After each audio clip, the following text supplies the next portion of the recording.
Chapter 37.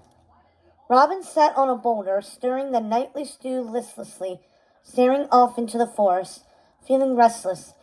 He was safely back at camp, but his mind remained furlongs away, still thinking about his narrow escape from the castle and leaving Marion behind.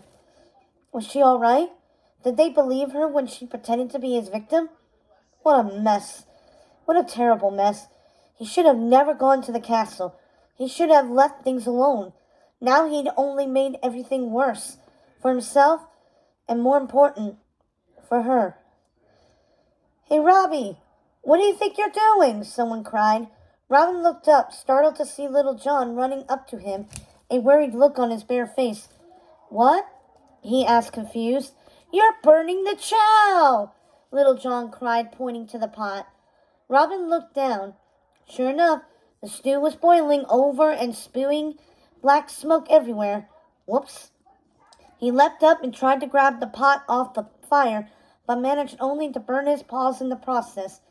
He yelped, jumping up and down, waving his arms to cool them. Little John groaned, shooing him away. The bear grabbed a pair of kitchen gloves and slipped them on before removing the pot from the flames and setting it on the boulder Robin had been sitting on. He waved his paw over the smoke, trying to clear it. Robin sighed. "Sorry," he said. "I guess I wasn't paying attention." "Clearly not," John agreed. Then he peered at the fox. "Are you all right?" "I'm fine." "Come on, Robbie," John moaned, rolling his eyes. "You haven't been fine since you got back from that castle." He gave Robin a knowing look. "You still thinking about a certain vixen with long eyelashes and a sweet face?" Robin scowled. "Of course not," he said quickly. Perhaps too quickly to be believable. "It's all right, you know," John said, patting him on the back. "You don't have to try to hide it from us. We all know you're still in love with her." "What makes you say that?"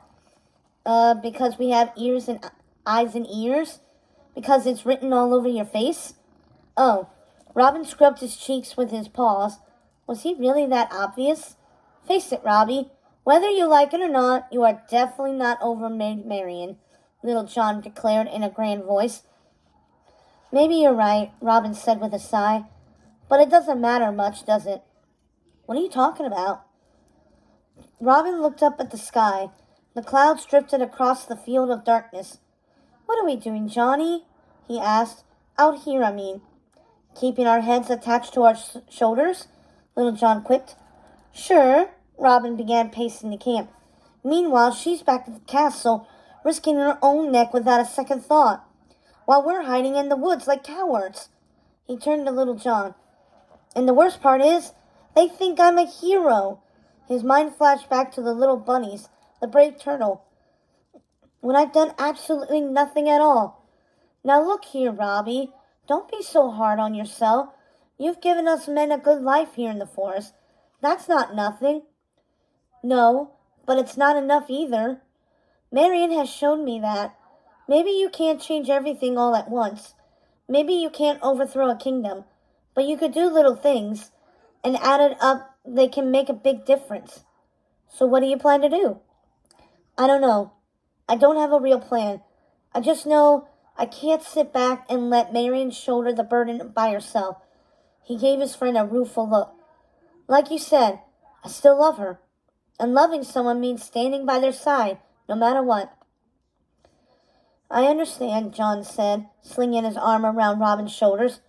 "And for what it's worth, I've got your back. Whatever I can do to help the cause, I'm your bear."